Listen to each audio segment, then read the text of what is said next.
تحریر فرمایا ہے کہ ہمارے معاشرے میں اسلام میں جو باندی کا تصور تھا اس کی لوگ عجیب طریقے سے تشریح کرتے ہیں۔ مثلا ایک شخص نے ٹویٹر پر کہا کہ اگر کوئی شخص کسی عورت لڑکی کے تمام اخراجات اٹھاتا ہے تو اس کے ساتھ جسمانی تعلق رکھ سکتا ہے، کیونکہ یہ عین اسلام میں باندی کے تصور کے مطابق۔ سب سے پہلی درخواست تو یہ ہے کہ کوئی آدمی اگرچہ درس نظامی پورا پڑھا ہوا ہو اور شیخ الحدیث اور شیخ التفسیر ہی کے مقام پر فائز کیوں نہ ہو، وہ اتھارٹی نہیں ہے جو فتویٰ دے سکے۔ فتویٰ ایک خاص چیز ہوتی ہے، اس کے لیے کچھ کتابیں پڑھنی پڑتی ہیں، اساتذہ کی تربیت ہوتی ہے، ٹرینڈ کیا جاتا ہے، اور اصل چیز مفتی ایک خاص طرح کا مزاج ہوتا ہے اپنا۔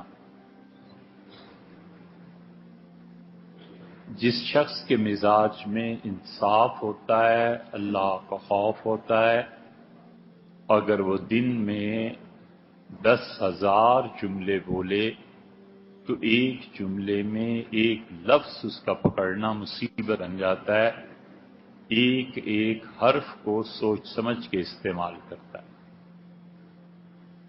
مفتی اللہ کے درمیان اور لوگوں کے درمیان واسطہ ہوتا ہے کہ وہ لوگوں کو اللہ کا حکم بتائے، اور یہ بڑی جرت کی بات ہے کہ کوئی آدمی بغیر علم کے اور بغیر کسی چیز کے جانے بوجھے لوگوں کو شریعت کے حکم بتانا شروع کرے۔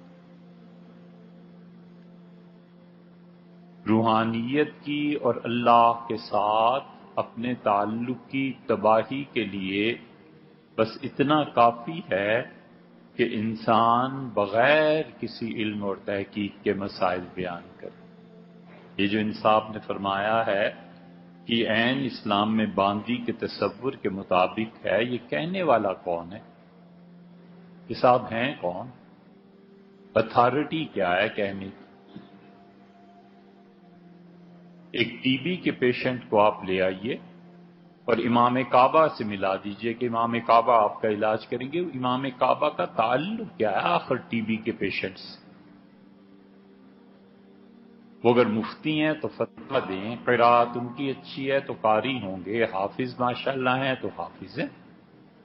زندگی کے سارے شعبے الگ الگ ہیں، اور یہ جو تباہی اب مدارس میں آ رہی ہے نا کہ مدرسوں کے بچے یہ نصاب بھی پڑھیں اور وہ بھی پڑھیں اور وہ بھی پڑھیں، تو ہمارے زمانے میں مختلف علوم میں اسپیشلائزیشنز اتنی ہو گئی ہیں کہ میڈیکل والوں سے مثلا نہ پوچھئے، انجینئرنگ والوں سے پوچھئے، جو نقشے بناتے ہیں ان سے پوچھئے، الیکٹریکل انجینئرنگ والوں سے پوچھئے، ایک چیز لے لیں اور اس میں ساری زندگی کھپا دیں تو آخر پہ پہنچ کے یہ ہوتا ہے کہ یار بس پڑھا تو ہے، لیکن سچ پوچھو تو بہت کچھ رہتا ہے۔ یہ بھی اسپیشلائزیشن ہے، شریعت کے احکامات کو بیان کرنا۔ جج اپنے فیصلے میں ایک کامہ غلط لگا دے تو سارا فیصلہ کہیں سے کہیں پہنچ جاتا ہے۔ یہ صرف دین ہی ایک رہ گیا کہ جس کا جی چاہے اٹھے اور کہے کہ یہ دین کے مطابق۔ ایک آدمی ہے اور کسی نے اس کی مدد کی، ہزاروں واقعات معاشرے میں مل جائیں گے، اور اسے دیکھا کہ مالی حالت بڑی کمزور ہے، اس نے گھر لے دیا، پھر گاڑی لے دی، پھر اپنی بیٹی سے شادی کرا دی، کہا بیٹے کوئی بات نہیں، کاروبار کرو، بزنس کرو، میں سب کچھ تمہیں دیتا ہوں۔ تو کیا یہ شخص شرعاً اس آدمی کا غلام بن جائے گا؟ صرف لڑکی سے تعلق کیا، مطلب لڑکی کی بات نہیں، دوسری طرف وہ غلام بن جائے گا؟ نہیں ہو سکتا۔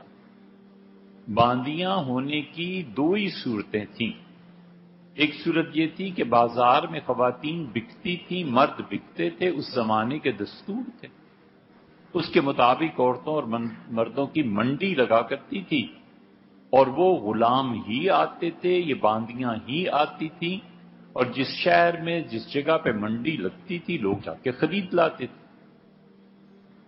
یہ غلام اتنے ہزار کا ہے، یہ باندی اتنے ہزار کی ہے۔ اور یا پھر جنگ کی صورت میں، میدان جنگ میں جو قیدی بنتی تھی عورتیں اور مرد، ان کا کرنا کیا ہے؟ قتل کر دیں؟ نہیں کرنا۔ شریعت خون بہانے کی مخالف ہے، کہتی ہے مت بہاؤ خون کسی کا۔ ایک حربی کافر ہے، اتنا بڑا ہتھیار یہ شریعت نے کافروں کو دے دیا، ہندوؤں کو مثلا دے دیا ہے۔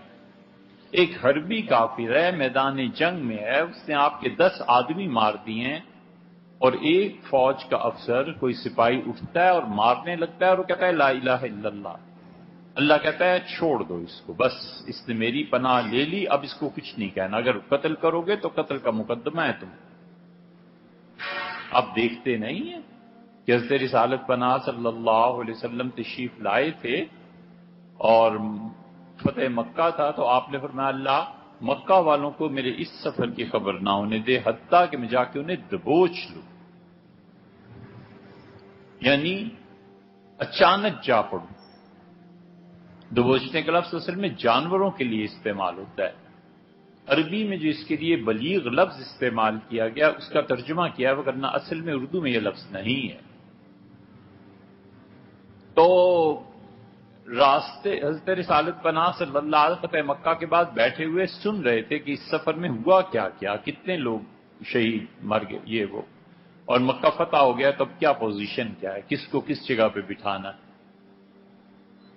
اور کسی نے آ کے بتا دیا کہ آپ کے یہ جو بہت محبت حضور صلی اللہ علیہ وسلم کو، سب سے زیادہ محبت جن سے وفات سے پہلے میں تھی ان میں یہ حضرت زید رضی اللہ عنہ بھی تھے، اور زید سے اتنی محبت تھی کہ حضرت عائشہ رضی اللہ عنہ کہتی ہیں میں اس محبت کی وجہ سے سمجھتی تھی کہ رسول اللہ صلی اللہ علیہ وسلم اپنی وفات کے بعد خلافت انہیں دے دیں گے، زید کو بہت محبت۔ زید ادھر گم ہوئے اور ادھر بے چینی شروع ہوئی، ایسا تعلق تھا زید رضی اللہ عنہ سے۔ کسی نے کہا اللہ کے رسول اس سے قتل کر دیا ہے، بلاؤ۔ انہوں نے عرض کیا اللہ کے رسول جب فوج جا رہی تھی، ہم آ رہے تھے مکہ مکرمہ، تو ایک چرواہا میں نے دیکھا، اور اس نے مجھے دیکھتے ہی کہا کہ سوا تو، میں نے اپنا دین چھوڑ دیا، میں نے اپنا دین چھوڑ دیا۔ پھر میں نے اسے مار دیا۔ میں نے کہا تم اسلام کا لشکر دیکھ کے یہ کہہ رہے ہو، اور پہلے تو تم ہمارے بڑے مخالف ہوتے تھے لوگ۔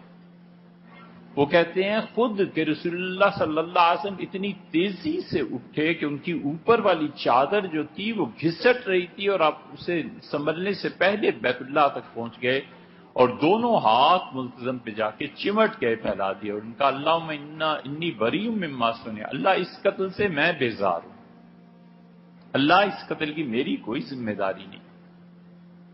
اور آوزاری کے بعد جب واپسی ہوئی تو مجھ سے فرمایا کہ قیامت میں اگر وہ اپنا کلمہ لے آیا نا تو پھر تم کیا جواب دو گے اللہ کو؟